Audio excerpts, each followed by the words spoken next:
शुरू हो रही है तो गुड मॉर्निंग बच्चों। Good morning sir. How are you? I am fine, thank you. And you? I am also fine. I am in pink. तो बच्चों आज एक मजेदार चैप्टर शुरू करें। Yes sir. मजेदार, चमत्कारिक और ग्रामर में तुम्हें बहुत सारी अच्छी चीजें देने वाला चैप्टर शुरू कर रहे हैं और इस चैप्टर का नाम है बी चैप्टर। और ये वैसा नहीं है कि ए, बी और सी हो। अभी हम हेडिंग लिखेंगे तो, और अगर अभी घबराने की जरूरत नहीं है। तुम्हारी लास्ट हेडिंग जो भी उसके बाद के राइट साइड वाले पेज पे इस हेडिंग को, इस शीर्षक को लिखना। अपनी हर हेडिंग राइट साइड के पेज पे होती है, सीधे हाथ दाएं हाथ की तरफ के पेज पे। तो जो हम लिख रहे हैं उसको तुम लिखना।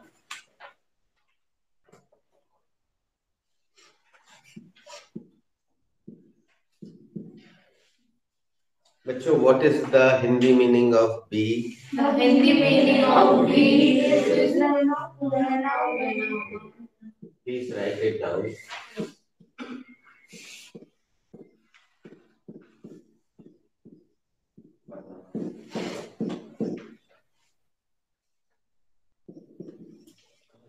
ये पिंक लाइन्स के ऊपर लिखना। ये शीर्षक है, ये हेडिंग है।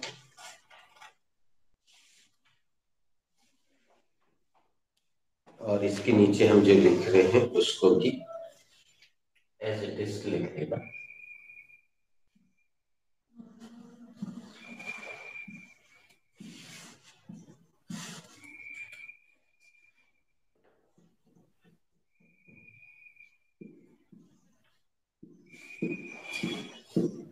ये क्या लिखा है बच्चों? As a main verb. What is the meaning of as a main verb?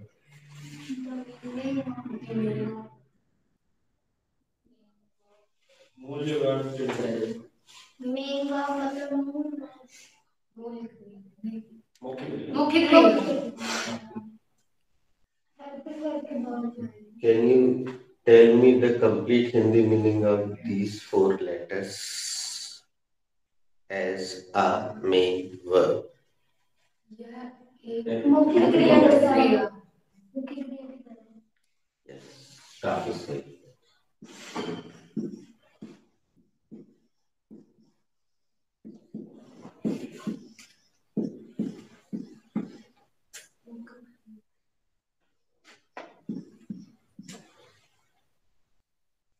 What is the Hindi meaning of as a main verb? The Hindi meaning of as main verb मुख्य क्रिया के रूप में। अब बच्चों, तुम लोग को थोड़ा सा आश्चर्य होगा, अजीब लगेगा। आज पहली बार तुम लोग किसी हेडिंग के अंतर्गत वर्ब के 3 फॉर्म्स लिखने जा रहे हो, लेकिन लिखते जाना, थोड़ी देर बाद मैं बताऊंगा उसका उपयोग।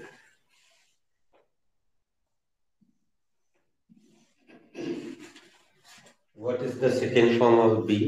The second form of be should be. बच्चों, हमने शुड में नहीं पूछा, जो चीज हम लिखवा देते। What is the second form of be? The second form of be is be. What is the second form of be?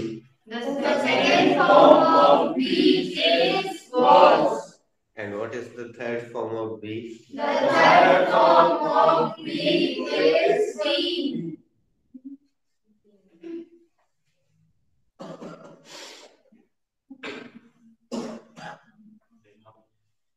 दोस्तों, become is the traditional sister of be.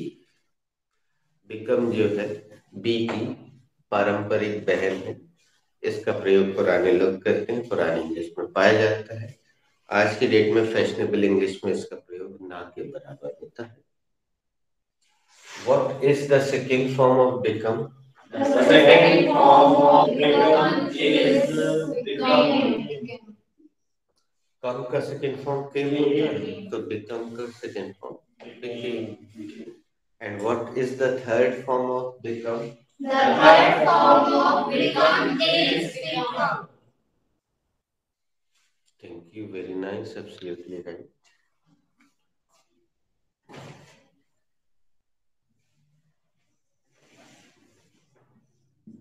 अब तुम लोग को थोड़ा सा आश्चर्य होगा, गेट का हिंदी अर्थ क्या जानते हो बच्चों? You are right. लेकिन अभी हम देखेंगे कि गेट भी बी की तरह कार्य करता है. कैसे? थोड़ा इंतजार कीजिए. What is the second form of get? The second form of get is got. And what is the third form of get? The third form of get is got. अब थोड़ा सा और आश्चर्यचकित हो जाओ. What is the Hindi meaning of stay?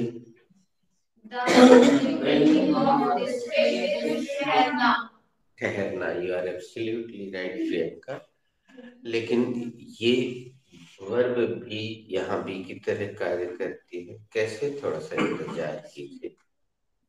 What is the second form of stay?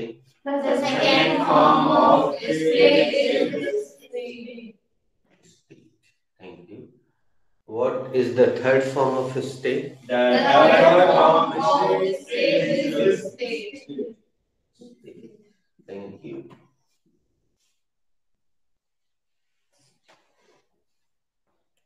तुम लोग लिखते भी जाओ और आगे भी पढ़ते जाओ. इस नए बच्चे के चलते हम कुछ सवाल दोबारा जानबूझ के कर रहे हैं. Have you written the first one? Yes, sir. We have written the first one. Should I erase? Yes, sir. You should erase. Have you written the second one? Yes, sir. We have written the second one. Should I erase? Yes, sir. You should erase. Have you written the third one? Yes, sir. We have written the third one. Should I erase? Yes, sir. You should erase.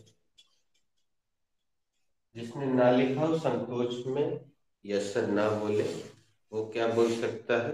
No, sir. हाँ, sir I am rest ऐसा बोल सकता है. Sir I am rest. मैं शेष हूँ, मैं बाकी हूँ. Have you written the last one? Yes, sir. We have written the last one. Should I erase? Yes, sir. You should erase. क्या मैं मिटा दूं? हाँ, सर. आप मिटा दीजिए. अब आगे बढ़ते हैं एक कदम.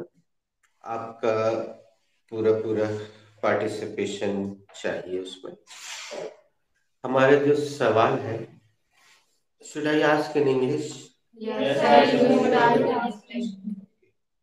सर आंसर ना बने कोई बात नहीं बच्चे, तुम लोग जानते इस क्लास में जरूरी नहीं है.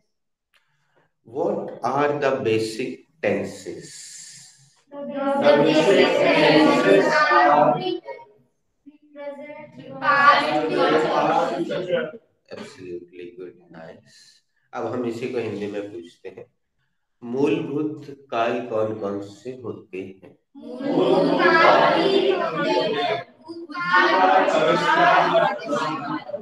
इसका क्रम बच्चों हमेशा उसी क्रम से रखना.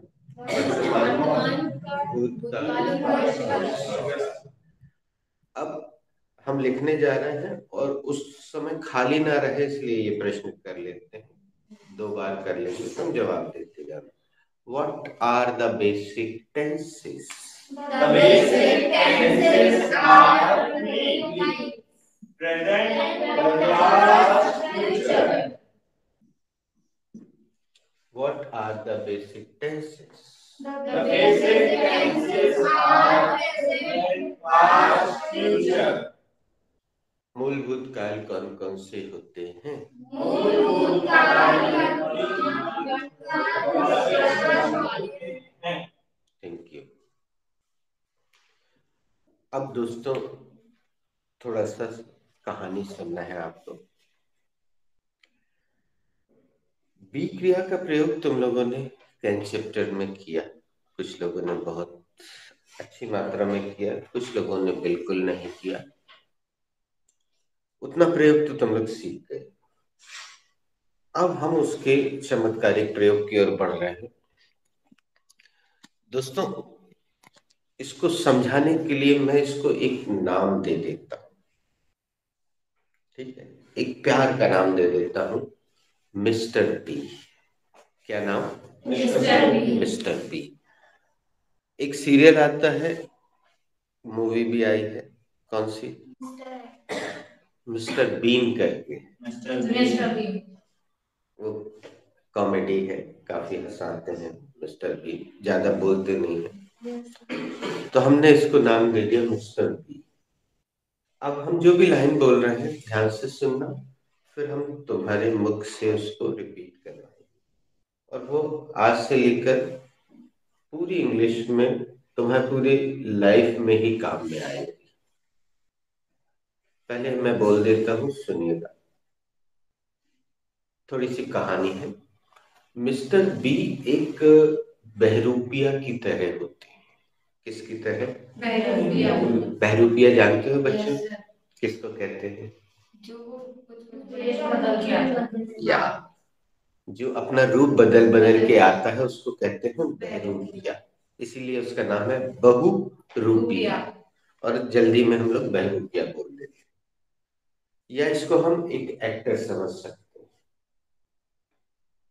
कोई हीरो समझ सकते हैं जो फिल्म में, किसी फिल्म में पुलिस का रोल करता है, किसी में चोर का रोल करता है, किसी में डॉन का रोल करता है, किसी में कुली का रोल करता है, अलग अलग रोल करता है, लेकिन एक्टर एक ही होता है। तो मिस्टर बी एक बहरूपिया है जो अपना रूप बदल बदल के आते हैं, और हम लोग जब उसको नहीं पहचान पाते हैं तो हमें इंग्लिश कठिन लगने लगती है, लेकिन आज आप उसको पहचान जाएंगे तो आपको इंग्लिश सरल लगने लगेगी, बिल्कुल आसान। तो अब अगली लाइन ध्यान से सुनना, इसका हम हिंदी भी बताएंगे, फिर इंग्लिश भी आपसे पूछेंगे और हिंदी दोनों पूछेंगे। पहले सुन लेना दोस्तों। मिस्टर बी जब प्रेजेंट में आते हैं तो इस एम और आर का रूप धारण करके आते हैं। अब इसका रिवीजन कराने के लिए हम आपसे प्रश्न पूछते हैं, आप पूरा उत्तर देना बच्चे। मिस्टर बी जब प्रेजेंट में आते हैं तो किन किन रूपों में आते हैं? मिस्टर बी जब प्रेजेंट में आते हैं तो इस एम आर के रूप में आते हैं। अब मैं इसको इंग्लिश में पूछता हूँ, थोड़ा सा कठिन लगेगा तो मैं, लेकिन जितना बने उत्तर देना, नहीं तो फिर मैं मदद करूंगा। When Mr. B comes in present, what are the forms? When Mr. B comes in present, they come in is M R form. Very nice. आपने जितना बना उतना प्रयास किया। अब एक बार हमारे साथ बोल दो। When Mr. B comes in present, the forms are is, am, and are. एक बार रिहर्स करते हैं। When Mr. B comes in present, what are the forms? When Mr. B comes in present, are is and are.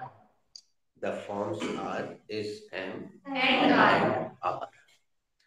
अब अगला सवाल जो हम पूछ रहे हैं पहले हिंदी में है, उसका जवाब तुमने सोच लिया है मन में, तुम्हें पता है, तुम बता दोगे। मिस्टर बी जब पास्ट में आते हैं तो किन किन रूपों में आते हैं? मिस्टर बी जब पास्ट में आते हैं was very nice. was and वर। वर को तुम लोग को स्कूल में वेयर वेयर बुलवाया जाता था, अब उसका उच्चारण वर होता है। हम फिर से पूछ लेते हैं तो सब लोग एक साथ जवाब देना, आत्मसात हो जाएगा। मिस्टर बी जब पास्ट में आते हैं तो किन किन रूपों में आते हैं? मिस्टर बी जब पास्ट में आते हैं तो अब इसी को मैं इंग्लिश में पूछता हूँ, तुमसे बन जाएगा। When Mr. B comes in past, what are the forms? When Mr. B comes in, she forms are Was and were. आप लोग लिखते भी जाइएगा और अगला सवाल सुनिएगा, पहले हिंदी में है। मिस्टर बी जब फ्यूचर में आते हैं तो किन किन रूपों में आते हैं? मिस्टर बी जब फ्यूचर में आते हैं तो विल बी और शैल बी के रूप में आते हैं। Absolutely wrong. बोलो भारत माता की। Will have shall have. Wrong. Will be और shall be. Yes, wrong. Yes, wrong. अब सुनना हमारे मुख से, फिर तुम लोग दोहरा देना, आश्चर्य होगा, लेकिन ये बड़ा महत्वपूर्ण वाक्य है। आखिरी लाइन बहुत महत्वपूर्ण है, और चूंकि इसकी रिकॉर्डिंग चल रही है तो अगर तुम लिख नहीं पाओगे तो बाद में भी लिख सकते। सुनना ज्यादा महत्वपूर्ण है, सुनना। बच्चों, मिस्टर बी जब फ्यूचर में आते हैं तो अपने वास्तविक रूप में आते हैं, अपना रूप नहीं बदलते हैं। जैसे वो ऊपर दिख रहे हैं बिल्कुल वैसे ही आते हैं, किंतु शैल अथवा विल की मदद से आते हैं। एक बार तुम्हारे मुख से निकलवाने के लिए हम प्रश्न करते हैं, गलत हो सलत हो जैसा भी हो जवाब देना। मिस्टर बी जब फ्यूचर में आते हैं तो किन किन रूपों में आते हैं? मिस्टर बी जब फ्यूचर में आते हैं तो किन शैल की मदद से आते हैं। Very nice. विल अथवा शैल की मदद से आते हैं। अब हम इसको इंग्लिश में पूछ लेते हैं, लेकिन ये थोड़ा सा कठिन होगा तो पहले मैं बुलवा ही देता हूँ, ठीक है? बोलिएगा, when Mr. B comes in future, it comes in its original form, but with the help of will or shall। अब मैं रिहर्स करने के लिए दोबारा पूछ रहा हूँ। When Mr. B comes in future, what are the forms?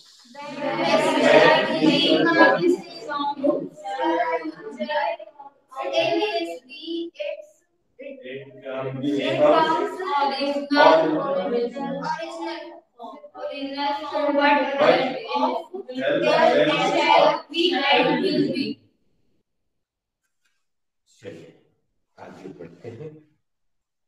Please write it down. आप उसी के नीचे लिखते जा रहे होंगे। अब चलिए हम एक सेंटेंस बोल रहे हैं और मैं उस चैप्टर में आपसे क्वेश्चन कर रहा हूँ बच्चों, जो मैंने आपको सिखा दिया है। देखते हैं आप उसका हिंदी निकाल पाते हैं या नहीं। बच्चों, हम और आप सब लोग इस AMR को पिछले 27 साल से जानते आ रहे हैं। अब सुनिएगा, अगली लाइन इंग्लिश में है। But we could never correlate them. बोलिएगा, but we could never correlate them. Hindi आपको बताना।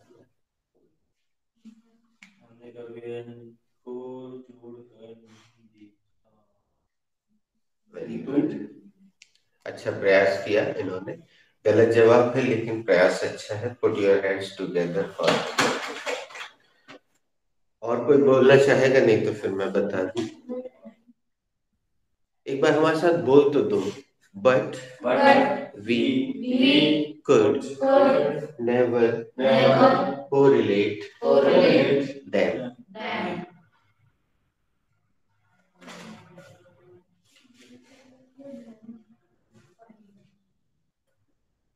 चलिए मेरे साथ बोलिए। परंतु हम कभी इनका पारस्परिक संबंध स्थापित नहीं कर पाए सके। याद आ गया? पाए और सके। कुड का जब नेगेटिव बनता है तो या तो पाए हो जाता है या सके, और फीमेल हो तो पाई या सके। तो हम इस एम आर को बचपन से जानते हैं, लेकिन किस रूप में जानते हैं? केवल सहायक क्रिया है, प्रेजेंट कंटिन्यूअस में आती है एक सेंटेंस के सामने, तो हम इसको केवल सहायक क्रिया के रूप में बरसों से अच्छे से जानते आ रहे हैं, लेकिन अभी इस रूप में हम पहली बार देख रहे हैं। अभी हम और आगे चलते हैं तो और इसका रहस्य उद्घाटन होता जाएगा। अब हम इनको एक वचन और बहुवचन के पैमाने पर तौल के देखते हैं और आपसे ही लेते हैं। बताइए दोस्तों, इस हमेशा किसके साथ आता है? एक वचन। यस।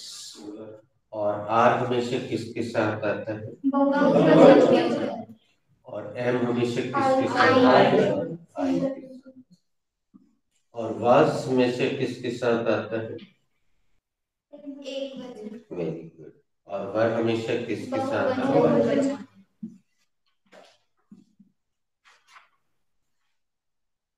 आप ऐसा लिखना चाहें तो आप भी लिख सकते हैं। एक बार हमारे साथ इंग्लिश में जो खाली पन है उसको भरने के लिए बोलिएगा। is always used with singular number subject, and are is always used with plural number subject. अब was के बारे में आप खुद बताइए। And was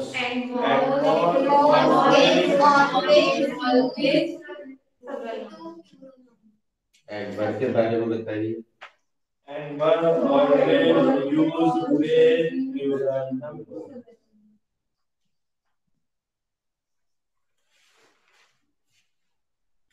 अब बच्चों इसका बताओ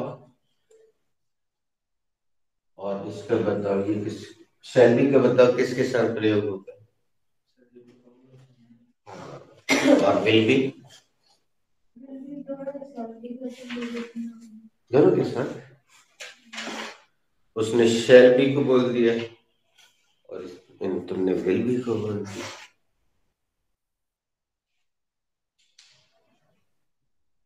इतना सन्नाटा क्यों है भाई?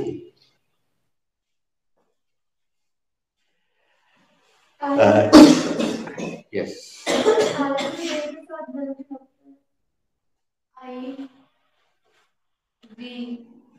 बच्चों तुम लोग सिर भी पटक लोगी ना तो सही जवाब नहीं आएगा। मालूम क्यों? क्योंकि मेरा सवाल ही गलत है, इसलिए तुम्हारा जवाब सही नहीं होगा। अब हम तुम्हें परेशान करना बंद करते हैं। हमने गलत अंडरलाइन किया है, हमें खाली शैल को अंडरलाइन करना चाहिए और विल को, क्योंकि बी तो सभी के साथ आ रहा है। ये देखिए, ये बी है, एक वचन के साथ आ रहा है, ये बी है, ये बी है बहुवचन के साथ, ये बी है एक वचन के साथ, ये बी है बहुवचन के साथ।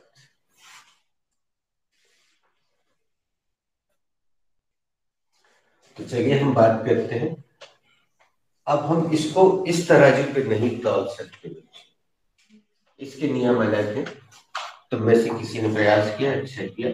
शैल बच्चों हमेशा आई एवं वी के साथ प्रयोग होता है,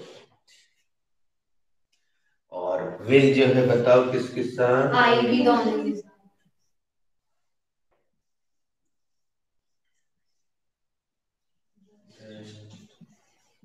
शेष सभी के साथ विल का प्रयोग होता है। ठीक है। शैल का प्रयोग ग्रामर की दृष्टि से, कॉम्पिटिटिव के हिसाब से याद रखना बच्चों। वैसे तो अपन स्पोकन इंग्लिश वाले हैं, शैल का प्रयोग हम नहीं करते, केवल विल का प्रयोग करेंगे। लेकिन जब बात लिखवाने की हो तो व्याकरण के हिसाब से लिखवाना चाहिए। तो एक बार फिर से बोल दो बच्चों, शैल हमेशा किसके साथ प्रयोग होता है? और विल बाकी जितने सब्जेक्ट बच्चे उनके साथ विल लगता है।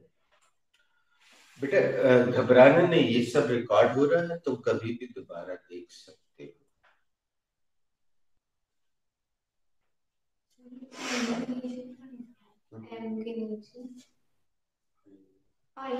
एम के नीचे एम जो है हमेशा आई के साथ। हमें ऐसा आई बनाने की हैबिट है, 9 जैसा। और कुछ टीचर्स को ऐसा आई बनाने की हैबिट है, तो इससे कंफ्यूज नहीं होना। अच्छा हुआ तुमने पूछ लिया। दोस्तों अब हम आगे बढ़ रहे हैं, पहले मैं पूछ लेता हूँ, have you written all? Have you written the upper one? Should I erase? और बच्चों नहीं भी लिखा होगा तो रिकॉर्डिंग तो है ही, 2 बार 3 बार कई बार देख सकते हो और लिख सकते हो। Have you written the middle one? Should I erase?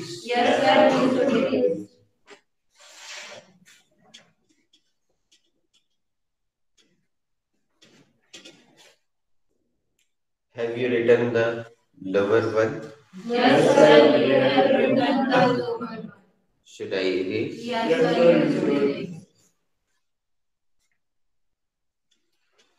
बच्चों इसकी ठीक नीचे मैंने कुछ क्रियाओं के 3 रूप लिखवाए थे। एक गेट लिखवाया तीसरे नंबर पे। तो मैं तुम लोग को एक प्रयोग दिखाता हूँ, फिर आगे का तुम लोग अपने मन से बताना। गेट का प्रयोग बी की तरह तुम में से किसी ने कभी देखा है क्या? नहीं देखा? चलिए मैं दिखाता हूं आपको। ये बहुत पुराना पोस्टर है, जब सिम शुरुआत हुई थी तब का है। और आप देखिए इसको मैंने संभाल के रखा है, हालांकि नया भी मिल सकता है, लेकिन ये रखा हुआ है तो इसी को दिखाते हैं। इसमें ये आपको लिखा दिख रहा है क्या है? Gate smart get going. तो बताइए गेट स्मार्ट का क्या अर्थ हो रहा है यहाँ? हाँ, ये वाला हिंदी दिखा रहा है, स्मार्ट बनिए, है ना? गेट स्मार्ट यानी स्मार्ट बनिए, स्मार्ट बनिए, गेट स्मार्ट। अभी तक बी स्मार्ट बोलते आ रहे थे ना तुम? Come on, be smart. अब गेट स्मार्ट भी होता है। और इसके आगे जो लिखा हुआ है वो एक इंटरेक्टिव है, शायद मैंने आपको दिया है, नहीं दिया है? नहीं, तो मैं आज या कल आपको दे दूंगा। ये एक इंटरेक्टिव है, गेट गोइंग, इसका अर्थ बताऊंगा। अब गेट का अर्थ मैंने बता दिया कि बी की तरह प्रयोग होता है, गेट स्मार्ट, स्मार्ट बनना या स्मार्ट रहो। अब तुम में से कोई स्टे का प्रयोग बता सकता है?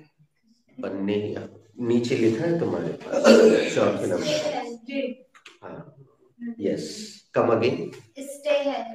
स्टे हेल्दी क्या मतलब है? स्वस्थ स्वस्थ। चलो ये वाले लिखते हैं, स्टे हेल्दी, स्वस्थ रहिए। Stay healthy, stay strong, complete the process.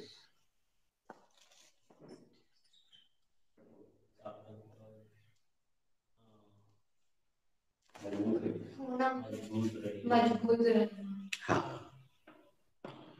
अब मैं आपको एक दिखाता हूँ। ये भी ये स्मार्ट का है और ये आइडिया का है पुराना। पढ़िए क्या लिखा है? Stay connected. क्या मतलब? जुड़े रहिए। इस तरह का रहना बताया जाता है इसमें। वैसा रहना नहीं बताया जाता बच्चों की आप कहाँ रहते हैं, उसके लिए तो वेयर डू यू लिव ही आएगा। वेयर डू यू लिव, आप कहाँ रहते हैं। ये है स्टे कनेक्टेड, मतलब जुड़े रहिए। चाहे आप ऐसे जुड़े रहिए एक दूसरे से, चाहे ऐसे जुड़े रहिए, चाहे ऐसे ऐसे जुड़े रहिए। आखिरी वाला चित्र देख के कुछ लड़कों के चेहरे पर बड़ी मुस्कुराहट थी। गुड। अब कंपनी वालों ने छापा है तो हमें दिखाने में क्या है ना, अच्छा है, ऐसी चीजें याद भी रह जाती। हम कुछ और आगे चल के इन सब के प्रयोग देखेंगे इसी चैप्टर के तहत, और आपके मन में जो थोड़ा सा हलचल चल रही है ना वो दूर हो जाएगी। इसमें बहुत सारे सेंटेंस देंगे और बच्चों हम इसको 3 अलग अलग जगह पे देंगे बी चैप्टर को। बी प्रेजेंट, बी पास्ट और बी फ्यूचर। हम आपको अलग अलग पेज निर्धारित करवा देंगे हेडिंग लिख के, उसमें बहुत सारे सेंटेंस मिलेंगे। तो तुम्हारे मन में जो भी शंका चल रही है, डाउट चल रहा है, वो दूर हो जाएगा। ठीक है, तो अब हम अगली हेडिंग जो लिख रहे हैं वो आप पेज पलट के लेफ्ट साइड में लिख सकते हो, या इसी पेज पे जगह हो तो यहाँ पे भी लिख सकते हो जैसी तुम्हारी। तो अगली हेडिंग जो है सब हेडिंग। सब हेडिंग को हिंदी में बोलते उपशीर्षक। ठीक है, तो ये आप लिखिएगा।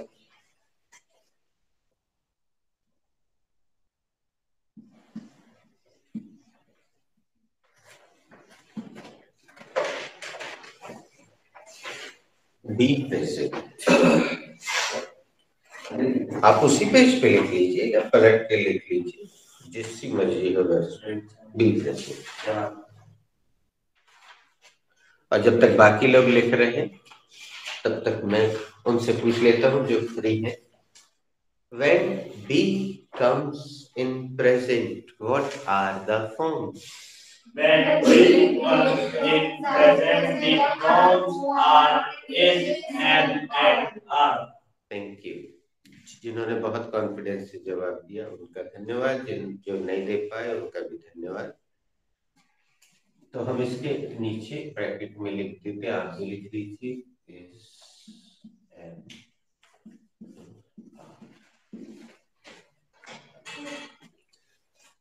दोस्तों आज मैं पहली बार आपको एक वाक्य लिखवाने जा रहा हूं।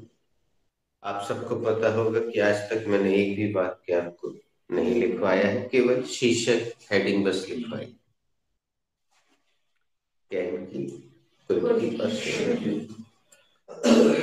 तो चलिए आज पहला वाक्य लिखिए इस उपशीर्षक के अंतर्गत, इस सब हेडिंग के अंतर्गत पहला वाक्य लिखिए जो कि बिल्कुल छोटा है और आप 1 सेकंड में बना भी लेंगे इसको। वाक्य पहले मैं बोलता हूँ हिंदी में, आप लिखिएगा। मैं तैयार हूँ।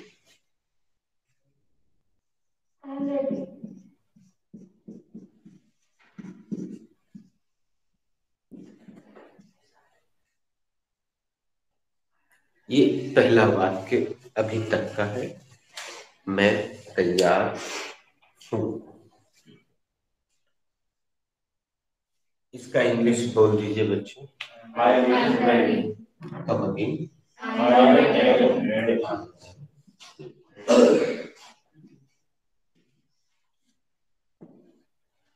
अब मजेदार बात और चमत्कार आप देखने जा रहे हैं बच्चों, और इसके बाद आपके मन के बहुत सारे भ्रम टूटने वाले हैं जो कि 27 साल से मन में भरे हुए थे, वो अभी टूटने वाले हैं। चलिए बच्चों इस छोटे से वाक्य को अपने सुपर फॉर्मूले के आधार पर अंडरलाइन करते हैं।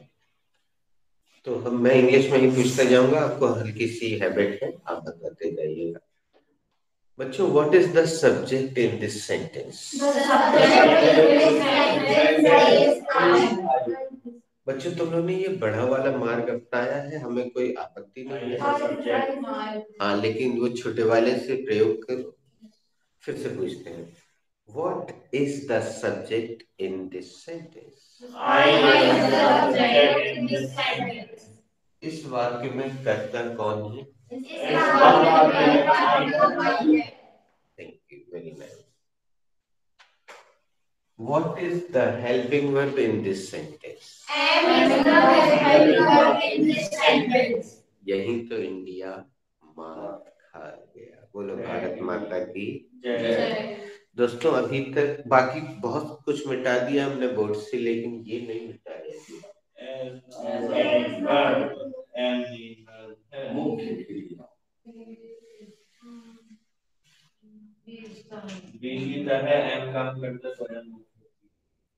लगा जोर का झटका, लगा। 27 से इस एम आर को सहायक क्रिया हेल्पिंग वर्ब मन में था। तो what is the helping verb here? She is absolutely right.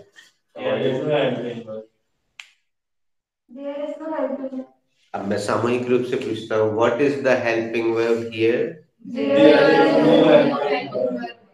यहाँ सहायक क्रिया कौन सी है? यहाँ सहायक क्रिया है ही नहीं। बच्चों, सहायक क्रिया ना हो तो भी वाक्य बन जाएगा इंग्लिश में, लेकिन मुख्य क्रिया ना हो ऐसा नहीं हो सकता, वो जरूरी है। बिना मुख्य क्रिया के वाक्य नहीं बन सकता। तो what is M in this sentence?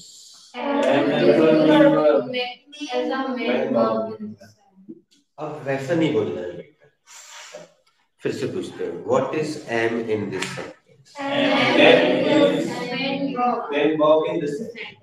बोलेगा am is the main verb in this sentence. और आप सबसे ज्यादा महत्वपूर्ण पॉइंट सुनना, व्हाट इज रेडी?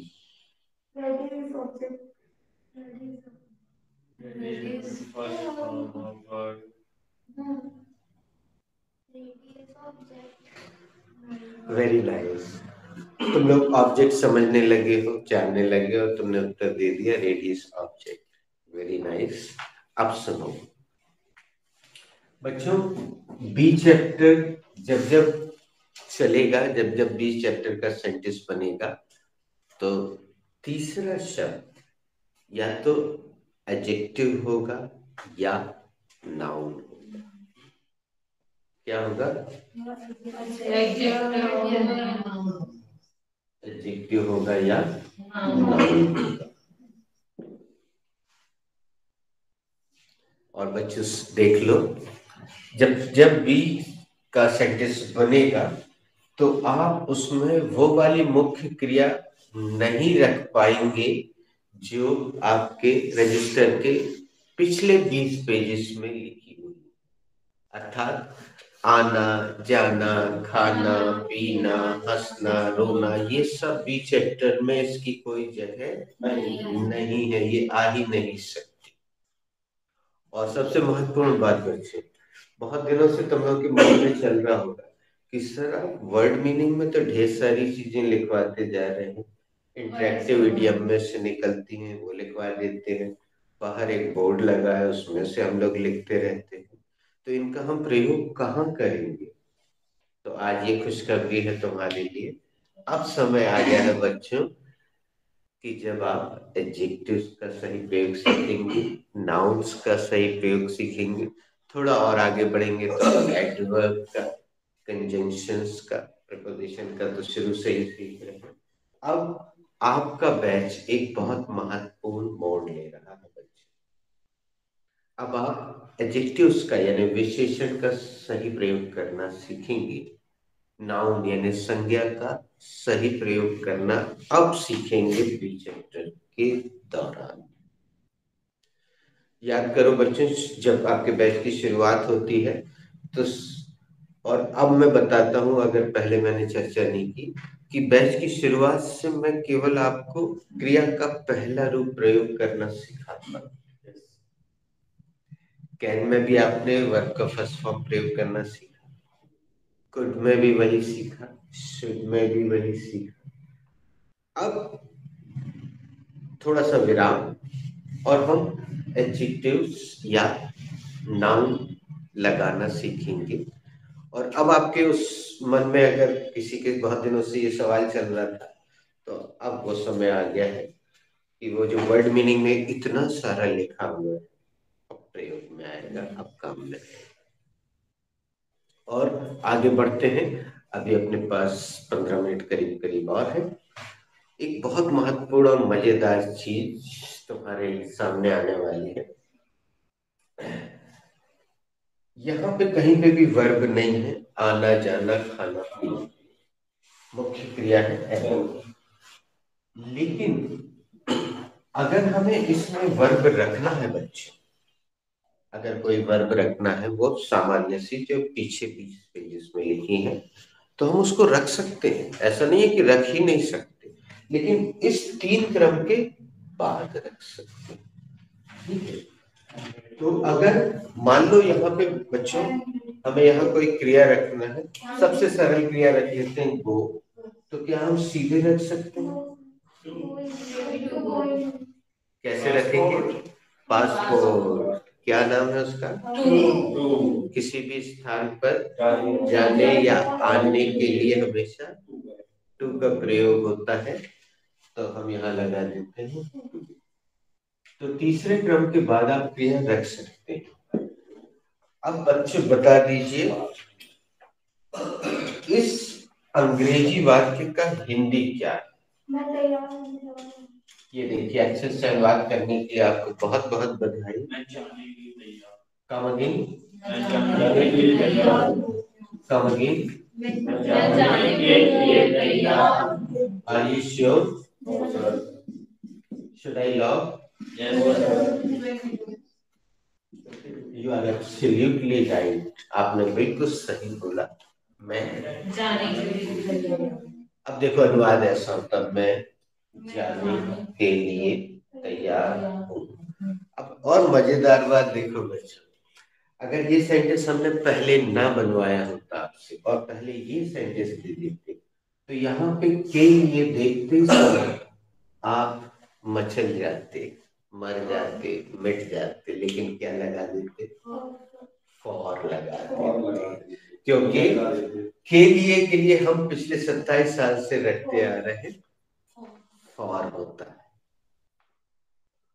तो ये हिंदी मीडियम वालों का जो सूचक है, इसका प्रयोग आप कम करें, फॉर का प्रयोग थोड़ा सा कम करें। हम ये नहीं बोल रहे कि फॉर बेकार है, लेकिन जहां जरूरी है वहीं लगाएं। और अगर हमें वर्ब को जोड़ना है तो हम सीधे टू लगा के जोड़ दें, क्या है? ठीक है, अब आप इसमें एक वर्ब बदल दीजिए, यहां से एक सेंटेंस बना दीजिए।